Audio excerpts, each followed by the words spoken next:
Hi guys, I just wanted to have a quick little chat with you today about this incredible thing that you live within, this body. You know, it's one of my favorite subjects. So this body, ultimately all it is a reservoir. It is a container or a vessel, and what those things do is they hold or store information. So our body is a vessel for emotions, for memories, for moments, for stored information. And literally, it will just continue to store and hold and hold and store and store and hold with new input and new information coming into it daily. More than daily, every second we get bombarded with information. We get bombarded with sensation and movement and things all around us. So we are constantly bombarding this reservoir and filling it up day by day. Now also, what's fascinating to me, and I will give you a little background on this, is structurally, your body will show you structurally on the outside what it looks like and what it feels like on the inside. So think of a reservoir of water, for example. That reservoir of water will just hold that water and hold that information until the day that it is allowed to release that water, whether they open the floodgates and they allow that water to drain or not. Otherwise, it will just stay and hold. And that's exactly like your body. However, your body's way more intelligent than a reservoir holding a piece of water, and all of those stored emotions and memories and moments that are inside here will structurally determine how your body looks and feels on the outside. And that's what I'm going to go into today. So a little bit of a background I guess I can give you is, if you don't know, I was a paramedic for 10 years. So that means that I was fortunate enough to have the opportunity to, I guess, survey the human body many times over in that career. And I was just doing a little bit of maths here. In my time as a paramedic over those 10 years, it possibly could have been something like 20,000 bodies that I was able to survey. And what that means is, before we even go and see a person with an issue, you will get a message on a pager, and instinctively that message would bring up some kind of energy in me, whether I would be like, nah, this is nothing, or oh, this is really serious, we better get going really fast. So I'd have an intuitive response to that pager that went off. And then from there we would get to the job. So we would knock on the door and we would open the door. Now, before any words are spoken, what I would have to do is intuitively read the situation. One, by looking at the person, whether they were sitting on the lounge, I would look at that person and I would survey. Okay, I would do a scan without any words being said. I would be like, okay, they are pale, sweaty, cold, they look flushed, they look drawn, their energy looks depleted. I would get a full energetic scan of that person. As soon as I walked in their room, energetically there would be a feeling. I would be like, whew, okay, this feels dark in here. This feels energetically drained in here. Shit, this is about to hit the fan. This doesn't feel right in here, okay? And that's before, as I said, even a spoken word was said. Then on top of that, what we would have to do is not only just look at the body and scan the body for signs and sort of pictures and issues and symptoms, but I would also have to survey the situation around that person. So I would come into, knock on the front door, I'd open the front door and I would be like, there's a person, but they are also in this kind of situation. The house looks like this. Whatever it may be, the energy feels like this. So a good example is, I don't know, you go to a mansion and there is a lady sitting on the lounge and her house is immaculately clean, and we are going to her for chest pain. And I would open the door and she'd be like, I'm in here. And I would instantly know. And I guess that's a bit of a gift I've always had, that I can intuitively read energy. I would instantly know that she didn't have chest pain. She probably was anxious, stressed, had a lot of emotional trauma going on because she's sitting on a lounge by herself in an immaculately beautiful, expensive house.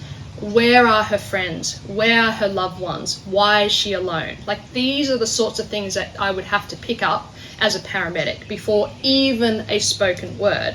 So I was so lucky in that fact that surveying 20,000+ bodies really enabled me to understand the body so well and so in depth. And I can tell you this, that sickness and illness and disease comes from emotion. It comes from that storage, that reservoir, that vessel, holding on to so much shit, holding on to so much trauma and so much emotion and so much stress and so much dis-ease that structurally the body would follow.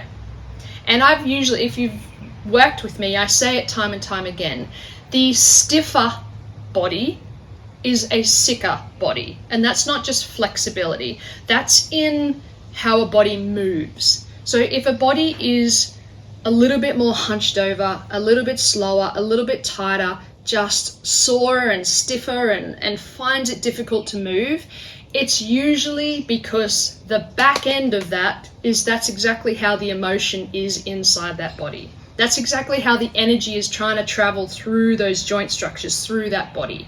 Energetically, they are slower, they are stagnant, they are stiffer, they are more stressed.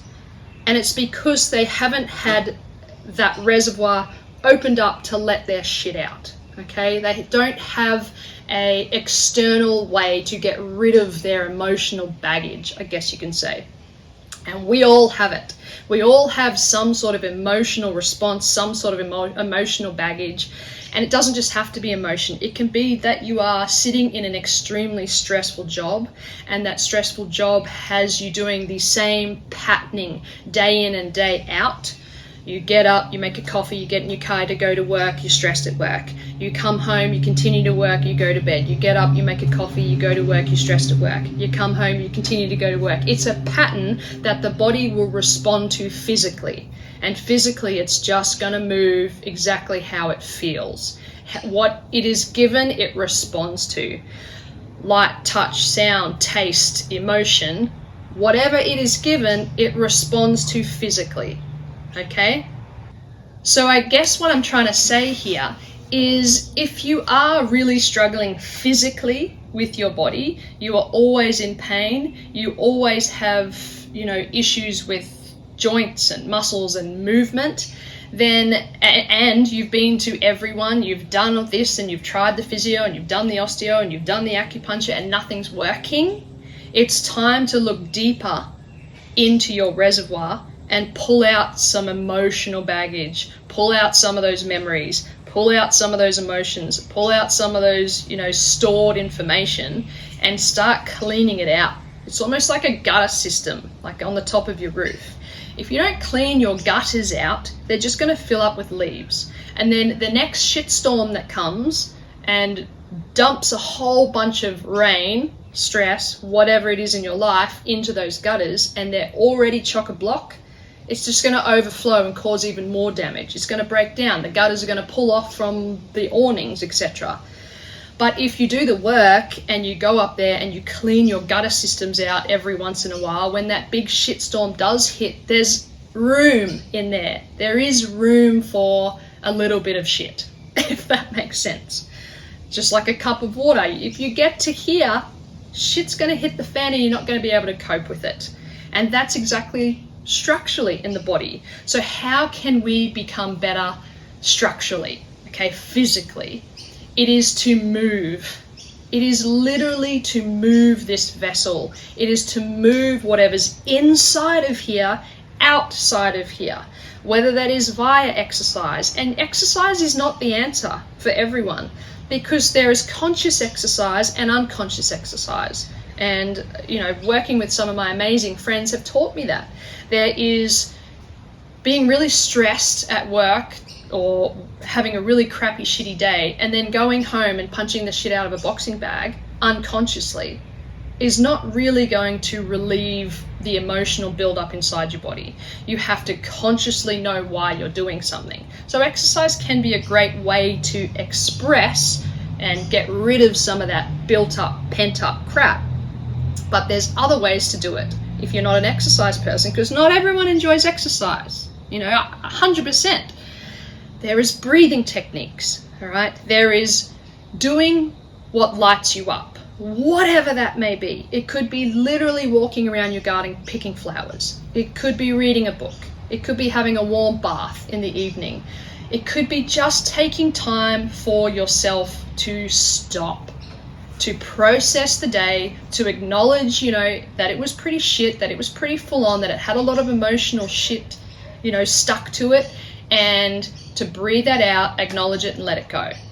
And I promise you, if you do that every single day, it doesn't have to take long. It doesn't mean you have to meditate for an hour. It could literally mean 2 minutes at the end of the day. You go sit by yourself in the backyard and you write down, pros and cons. Today, this stressed me out. This made me emotionally upset. This pulled my heartstrings, whatever it may be. And then say, but I'm grateful for this, this, and this, and this. Acknowledge that it happened, let it go, and you're back to zero the next day. You've emptied your cup, I guess you can say. I've got plenty of videos out there about that threat response in the brain. So basically, if you fill up your tank, fill up your reservoir too much, then your brain literally will start to think it's helping you out by shutting you down. However it wants to do it. We can't determine what it's going to do, that brain. It might be, bang, here's a massive headache. It might be, bang, there's some back pain, you can't move for a week. It might be, here, go blind for a couple of minutes. Whatever it is, it's going to give you a threat response in your body to change your behavior, because you're not changing your behavior consciously, so it will do it unconsciously for you. It's smart.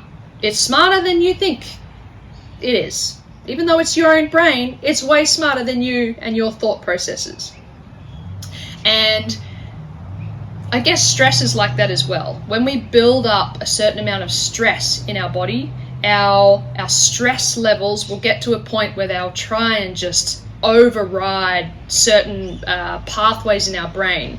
And by doing that, they will destruct all of our nutrients and minerals and push them out of the way, because the stress is just taking over. Okay?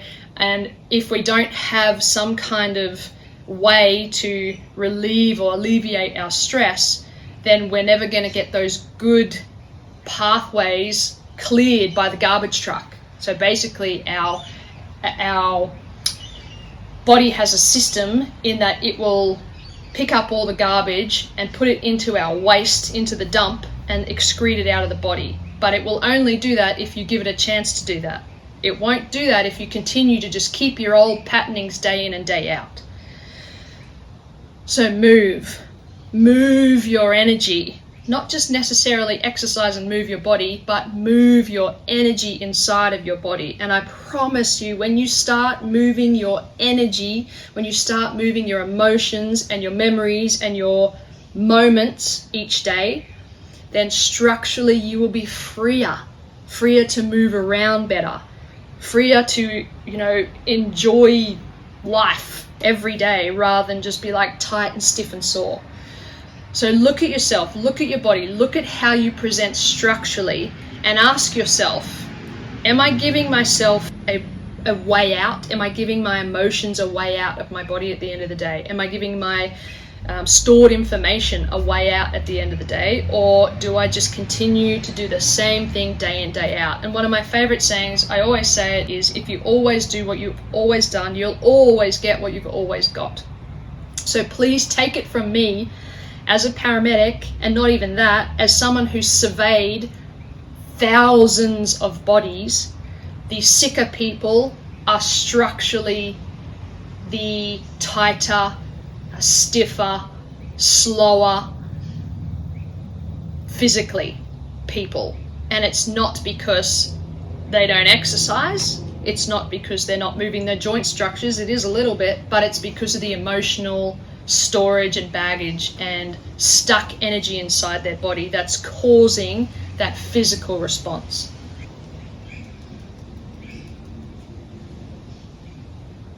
Yeah. That's about it, really.